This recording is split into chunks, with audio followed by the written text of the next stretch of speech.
कुछ मजीद शिक़े आईन पाकिस्तान में शामिल किए जाने का इम्कान है। हमजा खुर्शीद रिपोर्ट करें, देखिए।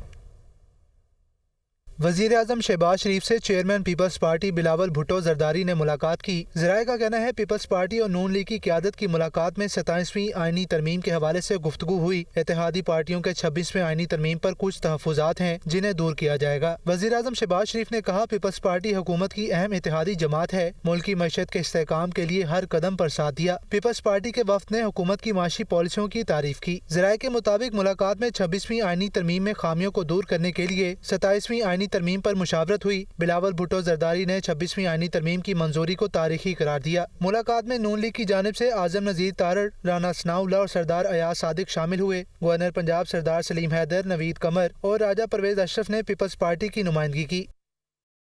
वज़ीर आज़म शहबाज शरीफ और बिलावल भुट्टो जरदारी की मुलाकात की अंदरूनी कहानी सामने आ गई है। 27वीं तरमीम बिलाई जाएगी, रहनुमाओं का आपस में इत्तफाक। ज़राए के मुताबिक 27वीं तरमीम में सूबों के हकूक़ के हवाले से खदशात को देखा जाएगा। अगले हफ्ते इस तरमीम के हवाले से मौलाना फजल रहमान MQM और दीगर सियासी जमातों को भी इत्तमाद में लिया जाएगा। मुशावरती बैठक आज इस्लामाबाद में दोबारा होगी। वज़ीर आज़म शहबाज शरीफ और बिलावल भुट्टो की यह मुलाकात हुई है, अंदरूनी कहानी सामने आ गई। 27वीं तरमीम भी लाई जाएगी, रहनुमाओं का आपस में इत्तफाक। ज़राए के मुताबिक 27वीं तरमीम में सूबों के हकूक़ के हवाले से खदशात को देखा जाएगा। अगले हफ्ते इस तरमीम के हवाले से मौलाना फजल रहमान MQM और दीगर सियासी जमातों को भी इत्तमाद में लिया जाएगा। मुशावरती बैठक आज इस्लामाबाद में दोबारा होगी। अपोजिशन लीडर कौमी असम्बली उमर अयूब ये कहते हैं कि अपोजिशन जमातें बहुत जल्द हुकूमत के खिलाफ तहरीक शुरू करेंगी। बुशरा बीबी और बानी PTI की बहनों की रहाई किसी डील का नतीजा नहीं है। बुशरा बीबी ने बहादुरी से 9 माह जेल काटी है। बानी PTI पर झूठे मुकदमात कायम किए गए। मौलाना फजल रहमान के साथ हमारा इत्तेहाद था और आइंदा भी रहेगा। वो हरिपुर में प्रेस क्लब में मीडिया से गुफ्तगू कर रहे थे, आप भी सुनिए। एक रास्ता हमारा ये है कि हुकूमत के खिलाफ इंशाअल्लाह ताला एक मुहिम चलेगी और वो एक अपोजिशन के मेंबर है कौमी असम्बली में, और इंशाअल्लाह ताला आगे भी जाके अपोजिशन की पार्टियां इकट्ठी होके हुकूमत के खिलाफ एक भरपूर मुहिम चलाएंगी। बुशरा बीबी साहिबा या वज़ीर आज़म इमरान खान साहब की हमशीरगान किसी डील का हिस्सा है। बुशरा बीबी एक नहायत दलेर खातून है। वज़ीर आज़म इमरान खान साहब की हमशरागान दलेर ख़वातीन है। बुशरा बीबी ने 9 महीने से ज़्यादा जिन हालात में जेल काटी है वो सिर्फ़ और सिर्फ अपने ईमान के तक़वे पे, रब्बुल इज़्ज़त के ऊपर मुकम्मल भरोसे के ऊपर, उस बुनियाद पे, उस बलबूते पे उन्होंने ये जेल काटी। MQM पाकिस्तान के रहनुमा खालिद मकबूल सिद्दीकी का कहना है कि कराची और हैदराबाद के नौजवानों ने बता दिया है कि MQM के साथ खड़े हैं। हमने पाकिस्तान को ऐसा तर्ज सियासत दिया है जिसने ऐवानों को हिला दिया है। कराची में तकरीब से खिताब में उनका कहना था कि खुद को इस काबिल बनाएं कि इस मुल्क के ऐवान आपके मुंतज़िर रहें। मुल्क बनाने वाले हमारे अजदाद थे, बचाने वाले हम हैं, चलाने वाले आप लोग होंगे। फारूक सत्तार ने कहा है कि कराची और हैदराबाद के कामयाब और फ़क़ीदुल मिसाल यूथ कन्वेंशन ने साबित किया नौजवान MQM के साथ हैं। नौजवानों को नए ओहदे पर जोड़कर कराची को इस काबिल बनाना है। कराची और हैदराबाद में नौजवानों ने ऐलान करके बताया है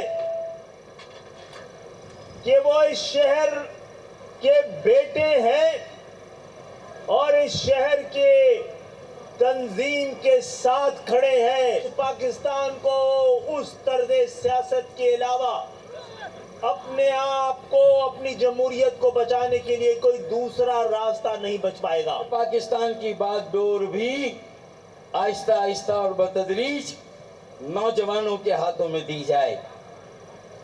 नया खून सियासी अमल में शामिल करके उन्हें इंतखाबात लड़ा के उन्हें असेंबलियों में भेजा जाए, सूबाई असेंबलियों में और कौमी असेंबली में भेजा जाए। एक बेटा हो या एक बेटी हो, इंशाअल्लाह ताला 35 साल से कम उम्र का एक जवान साल मेयर बेटा और एक मेयर बेटी इंशाअल्लाह ताला MQM पाकिस्तान की तरफ से कराची को दी जाएगी। अमीर जमात इस्लामी हाफिज रहमान का कहना है कि कश्मीरी बहनों और भाइयों को सलाम पेश करते हैं। सरगोदा में जलसे से खिताब में उन्होंने कहा है कि हम पर IPP's माफिया सवार है। बिजली शुरू होने से पहले ही उन्हें 28 अरब की रकम अदा की गई। हमें बड़े लॉन्ग मार्च और रेफरेंडम की जरूरत है। मुल्क मसाइल की आमाज का बना हुआ है, लेकिन हम ये समझते हैं कि ये मुल्क उसी वक्त आगे बढ़ सकता है कि जब पाकिस्तान में वही निजाम हो जिसके लिए लोगों ने कुर्बानी दी थी, जिसके लिए घर बार छोड़े थे, जिसके लिए खानदान कटे थे, जिसके लिए लोगों ने अपने दामन में को वसी करके लोगों को समेट लिया था। लाखों की तादाद में हिजरत करके आने वालों को अपने दामन में जगह दी थी और सबने मिलकर ये सोचा था कि ये पाकिस्तान ला इलाहा इल्लल्लाह मुहम्मदुर रसूलुल्लाह का पाकिस्तान बनेगा। ये पाकिस्तान वो पाकिस्तान होगा जहां पर अदल होगा और इंसाफ होगा, जहां पर इंसान इंसानों के ऊपर आका नहीं बनेंगे। हमने तो हिंदुओं से और अंग्रेजों से आजादी हासिल की थी, काले अंग्रेज हमारे ऊपर आकर मुसल्लत हो। फवाद चौधरी के भाई फैसल चौधरी कहते हैं बानी PTI की सहूलतों पर इस्लामाबाद हाई कोर्ट में दरख्वास्तें बैरिस्टर गौहर को बताकर दायर की। नाराज होता है तो हो। Programme Tonight with Samar Abbas में गुफ्तगू करते हुए फैसल चौधरी का यह कहना था कि रऊफ हसन बुजुर्ग आदमी है, उनसे उलझना नहीं चाहता, उनकी जमात में कारकर्दगी जीरो है। फवाद चौधरी के हवाले से फैसल चौधरी का यह कहना था कि तहरीक इंसाफ की परफॉर्मेंस जैसी भी हो, फवाद को जमात पर तनकीद नहीं करनी चाहिए।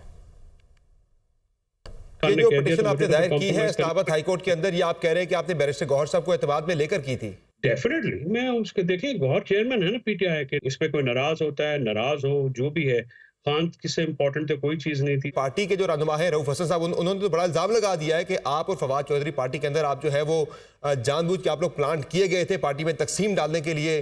देखिए एक तो वो इस काबिल नहीं है कि उसको कोई जवाब दे, एजेड आदमी है, उसको छोड़े परे। मुझे तो अगर प्लांट किया था तो इमरान खान ने प्लांट किया था। उन्होंने जो कहा था, मेरे सामने कहा था कि जी मैं PTI का वर्कर हूँ, मैं PTI के साथ रहना चाहता हूँ, लेकिन मेरा भाई PTI से बाहर है, उनका बखौल। लेकिन जो उनको कहा गया सलमान साहब ने कि भाई ऑप्टिक्स गलत होती हैं, आपका भाई सुबह शाम PTI के खिलाफ लिखता है, बोलता है, आप उनके भाई हो, या तो आप अपने आप को उनको डिस्टेंस करा लें या अपने आप को डिस्टेंस कर लें। आप ये फरमा रहे हैं कि फैसल चौधरी तहरीक इंसाफ में वापस आना चाह रहे थे, उनकी वापसी के मामले पे फवाद चौधरी का मामला जब डिस्कशन में आया तो उससे फिर ये सारा मसला शुरू हुआ? जी बिल्कुल ऐसे ही है। ना वो आपकी पार्टी का हिस्सा, ना वो आपकी लीगल टीम का हिस्सा, फिर वो आपको लेकर मुलाकात करने खान साहब के पास कैसे पहुंच गए?